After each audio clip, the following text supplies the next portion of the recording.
There are 4 stages to startup life, and if you don't know what they are, then you really should. So stick around to find out exactly what I'm talking about.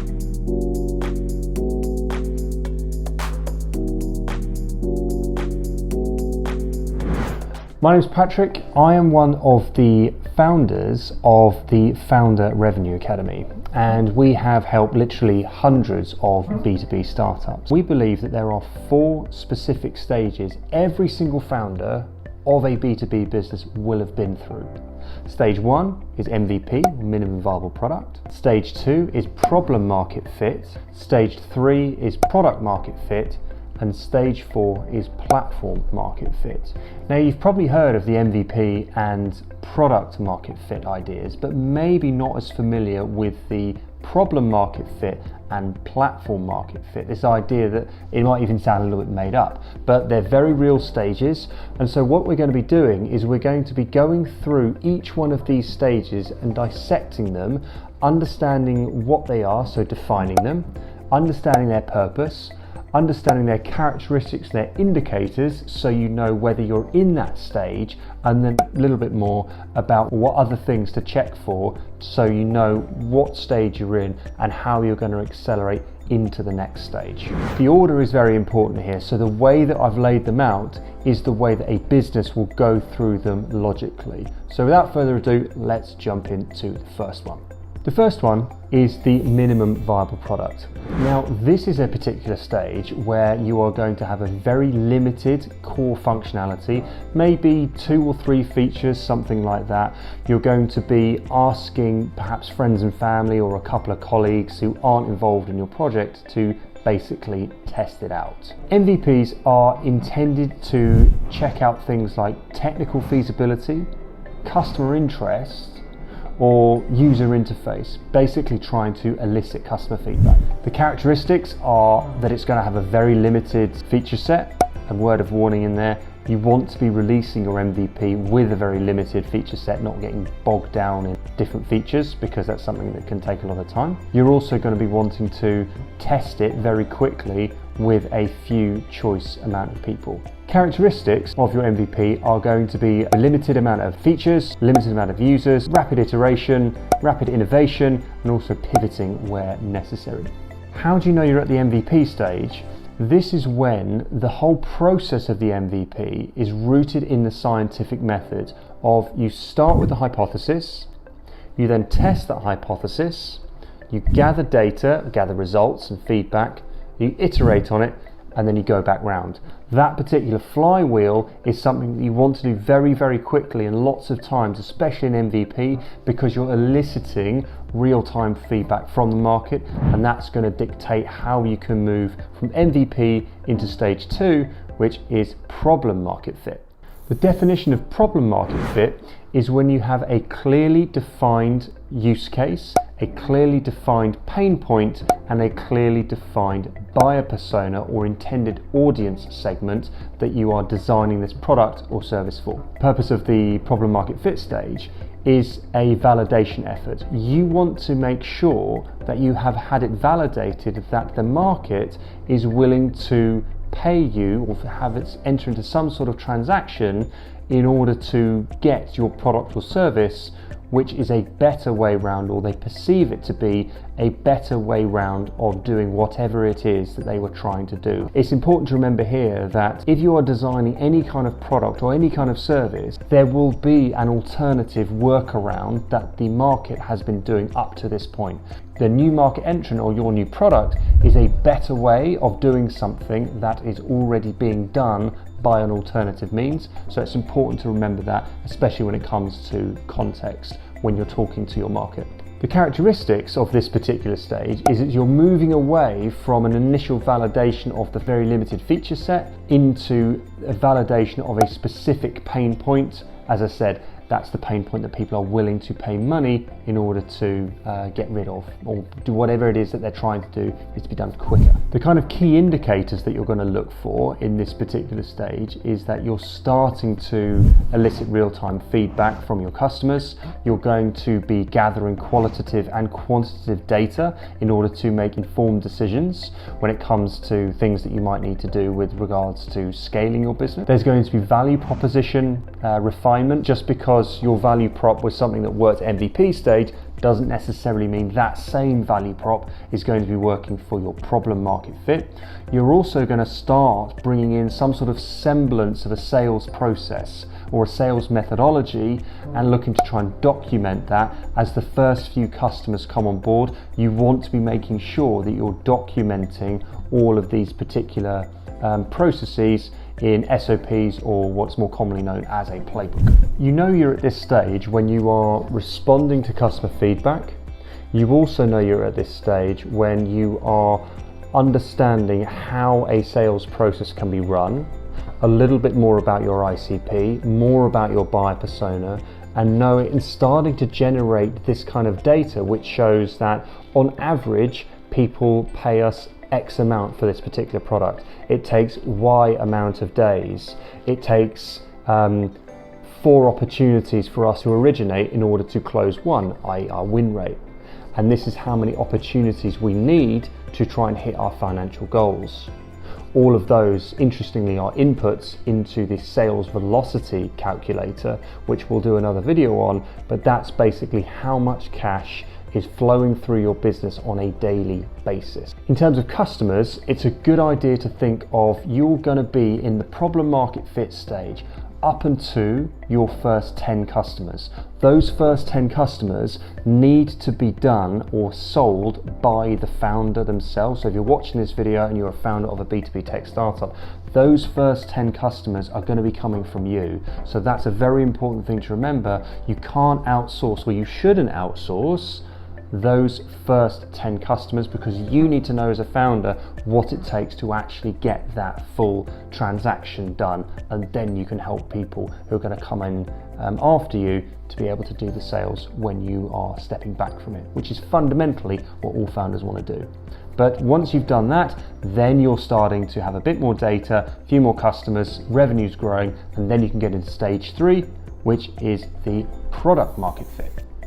Product market fit has lots of definitions, but I'm going to land on one, which is this is where you have a healthy balance between demand and also revenue, customer satisfaction, efficient sales and marketing processes.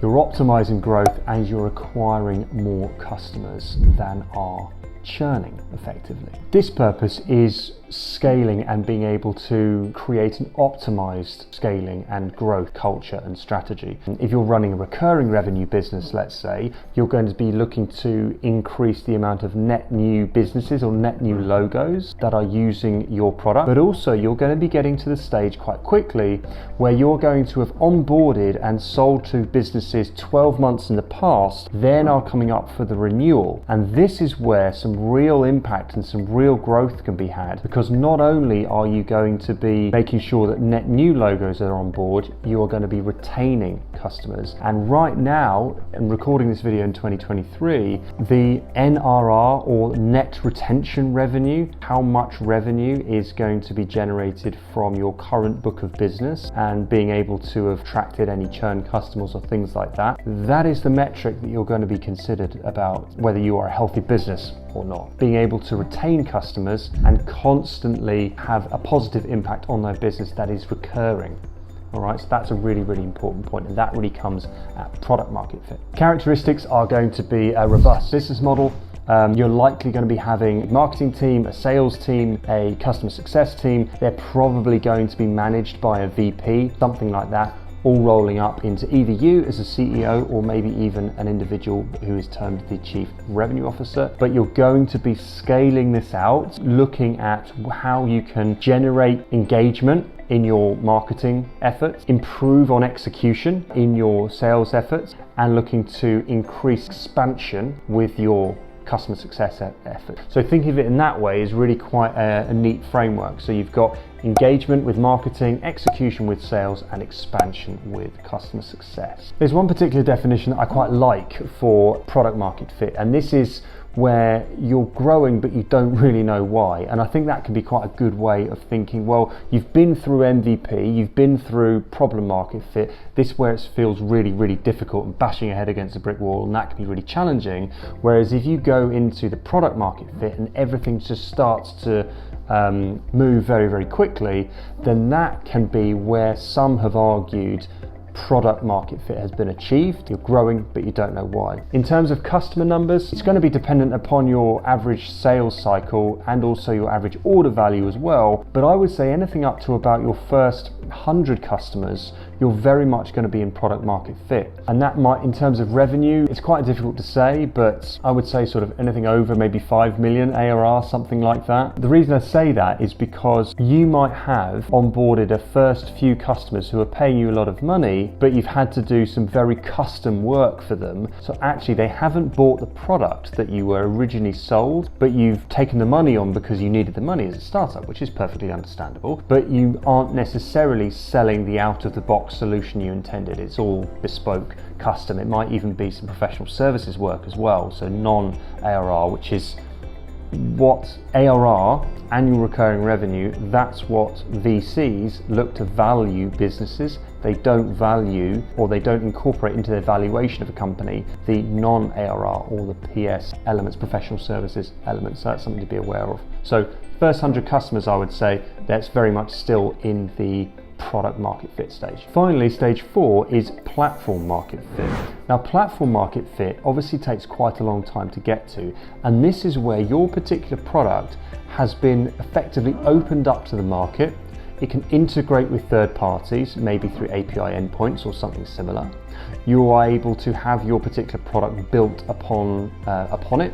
So a very good example is HubSpot. I think they IPO'd in 2015. They've got a very extensive ecosystem of which they have many applications partners. They also have a lot of what they call solutions partners as well. It's basically implementation agencies, basically helping people once they've bought HubSpot actually implement it effectively. So they've got application partners and solutions partners.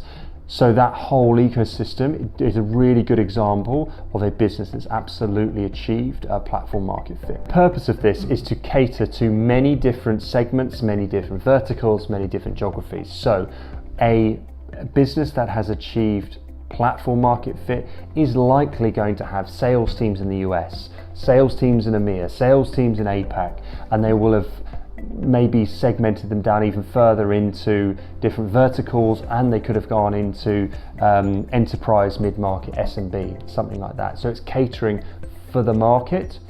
And now one of the areas also that they can demonstrate growth still, because companies of this level are probably going to be growing at less than 10% a year, they're going to be looking to acquire businesses. So they'll do a lot of M&A activity. So think of a business like Salesforce, often criticized for simply buying up lots of businesses.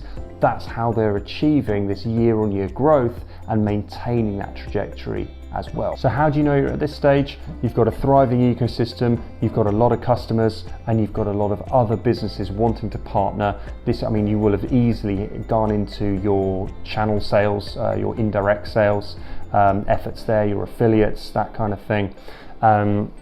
Which is something, again, HubSpot did very, very well.